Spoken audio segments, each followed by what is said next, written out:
अगर भगवान तुमसे इंतजार करवा रहे हैं तो तैयार रहना, वो उनसे कहीं ज्यादा देने वाले हैं जितना तुमने मांगा है।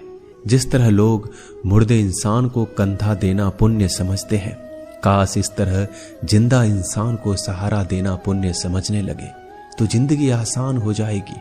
मत सोच इतना जिंदगी के बारे में, जिसने जिंदगी दी है उसने भी तो कुछ सोचा होगा। बेवजह ही नहीं होती लोगों से मुलाकात, किसी से सबक मिलता है तो किसी से ज्ञान। श्री कृष्ण कहते हैं, किसी को दुख देकर मुझसे अपने सुख की इच्छा मत करना। अगर तुम किसी को एक पल का भी सुख देते हो तो अपने दुख की चिंता कभी मत करना। जब दर्द और कर्बी बोली दोनों सहन होने लगे तो समझ लेना जीना आ गया है। कौन क्या कर रहा है, कैसे कर रहा है, क्यों कर रहा है, इन सब से आप जितना दूर रहेंगे उतना ही खुश रहेंगे। हंसते रहो तो दुनिया साथ है, वरना आंसुओं को तो आंखों में भी जगह नहीं मिलती। जीवन में जो होता है वह किसी वजह से होता है, या तो वह आपको कुछ बनाकर जाता है या फिर कुछ सिखाकर। कटना, पिसना और अंतिम समय तक निचोड़े जाना गन्ने से बेहतर कौन जानता है कि मीठा होने का नुकसान कितना होता है। जब कोई दिल दुखाए तो सबसे बेहतर है कि हम चुप हो जाएं, क्योंकि जिन्हें हम जवाब नहीं देते उन्हें फिर वक्त जवाब देता है। अंधे बहरे गूंगे बनकर अपने लक्ष्य पर ध्यान देते रहो। यहाँ इतने खाली लोग हैं कि ना खुद कुछ करेंगे और ना करने वालों को कुछ करने देंगे, और उनका मनोबल भी तोड़ देंगे। लोग जरा सी बात पर आपको छोड़ देते हैं और भगवान जरा सी प्रार्थना से आपको थाम लेते हैं। कर्मों से डरिए, ईश्वर से नहीं। ईश्वर तो माफ कर देता है मगर कर्म नहीं। यह अटल सत्य है कि जैसे बछड़ा 100 गायों में अपनी माँ को ढूंढ लेता है, उसी प्रकार कर्म अपने कर्ता को आज नहीं तो कल ढूंढ ही लेता है। नीयत साफ और मकसद सही हो तो यकीनन किसी न किसी रूप में ईश्वर भी आपकी मदद करते हैं। जिंदगी में जितना शांत रहोगे अपने आप को उतना ही मजबूत पाओगे, क्योंकि लोहा ठंडा होने पर मजबूत होता है। गरीब रहोगे कोई ध्यान नहीं देता, मेहनत करोगे तो सब हंसेंगे, लेकिन जब कामयाब हो जाओगे तो सब जलेंगे। जिंदगी वो हिसाब है जिसे पीछे जाकर सही नहीं किया जा सकता। इसलिए आज में सुधार करें और पुरानी बातों को अनुभव की तरह इस्तेमाल करें। जिस जिंदगी में उत्साह, लक्ष्य और अनुशासन ना हो उसे जिंदगी जीना नहीं, जिंदगी काटना कहते हैं। कभी कभी आप बिना कुछ गलत किए भी बुरे बन जाते हैं, क्योंकि जैसा लोग चाहते थे आप वैसा नहीं करते। जिस मनुष्य के हृदय में सच्ची मानवता हो उसकी सोच हमेशा यही होगी कि मुझे मिला हुआ दुख किसी को ना मिले और मुझे मिला हुआ सुख सबको मिले। मैंने हंसकर भी देख लिया और रोकर भी देख लिया, किसी को पाकर किसी को खोकर भी देख लिया। ये जान लिया कि जिंदगी वही जी सकता है जिसने अकेले जीना सीख लिया। जिंदगी बहुत कुछ सिखाती है, थोड़ा रुलाती है, थोड़ा हंसाती है। खुद से ज्यादा किसी पे भरोसा मत करना, क्योंकि अंधेरे में तो परछाई भी साथ छोड़ देती है। अगर कोई आपको सच्चा प्यार करता है तो वह आपको समय जरूर देगा, आपकी हर स्थिति में साथ देगा, हमेशा आपके लिए समर्पित रहेगा, क्योंकि सच्चा प्यार एक दूसरे की खुशियां चाहेगा, आंखों में पानी नहीं। लोहे को कोई नष्ट नहीं कर सकता, बस उसका जंग उसे नष्ट कर सकता है। इसी तरह आदमी को कोई और नहीं बल्कि उसकी सोच ही नष्ट कर सकती है। इसलिए सोच अच्छी रखो, फल अच्छा ही होगा। इतना कमजोर मत बनो कि कोई भी आपको तोड़ सके, बल्कि इतना मजबूत बनो कि आपको तोड़ने वाला खुद ही टूट जाए। दर्द आपको मजबूत बनाता है, डर आपको बहादुर बनाता है, अनुभव आपको सिखा देता है। जिस दिन हम समझ जाएंगे कि सामने वाला गलत नहीं, सिर्फ आपकी सोच हमसे अलग है, उस दिन जीवन में सब दुख दूर हो जाएंगे। क्यों रोते हो? मन का ना होने पर जो लिखा है वही होकर रहेगा। एक रास्ता बंद करने से पहले भगवान 10 रास्ते खोल देते हैं। गर्मी के मौसम में पत्ते सूखने के बाद भी पंछी घोंसला नहीं छोड़ते, क्योंकि वो जानते हैं फिर से बरसात आएगी और पेड़ पर नए पत्ते आएंगे। जो हुआ उसे भूलकर नई शुरुआत करो और याद रखो, जिसका कोई नहीं होता उसका भगवान होता है।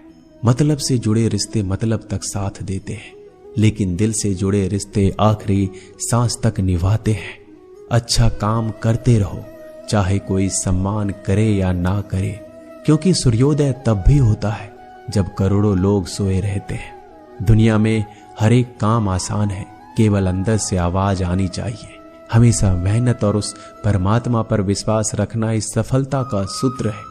जीवन में सबसे बड़ी गलती वो है जिस गलती से हम कुछ सीख नहीं पाते। जो व्यक्ति अपने मन को काबू में कर सकता है वह जिंदगी में कुछ भी कर सकता है। इंसान की अच्छाइयों पर सब खामोश रहते हैं, लेकिन चर्चा अगर बुराई पर हो तो गूंगे भी बोल पड़ते हैं। श्री कृष्ण कहते हैं, तुम्हारे बीते हुए कल को तो मैं ठीक नहीं कर सकता, क्योंकि तुम वर्तमान में अगर अच्छा कर्म करोगे तो मैं तुम्हारा आने वाला कल जरूर उजागर करूंगा। झूठी बातों पर लोग आपकी वाहवाही करेंगे, वही लोग आपको तबाह करेंगे।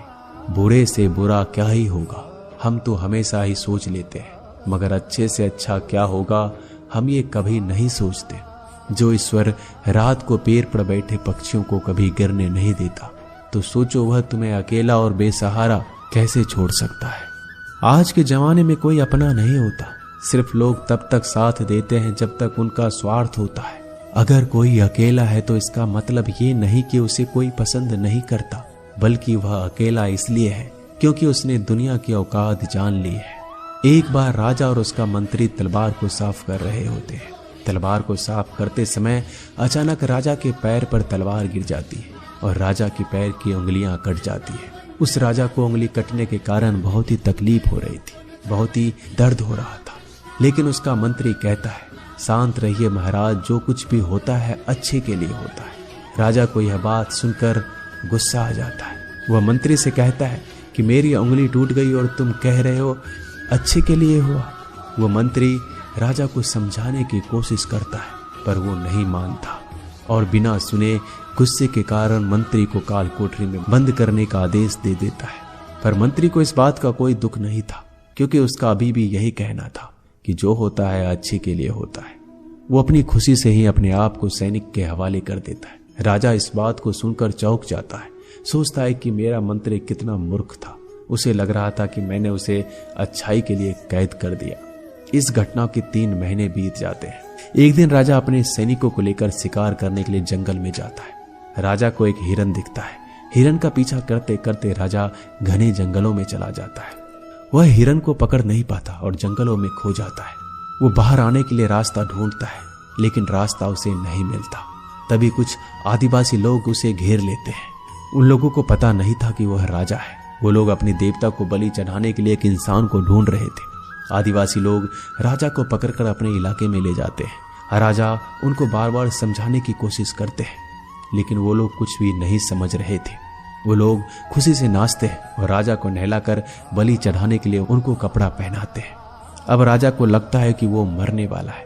जब आदिवासी लोगों का मुखिया राजा को मारने जाता है, तब देखता है कि राजा की पैर की उंगली कट चुकी है।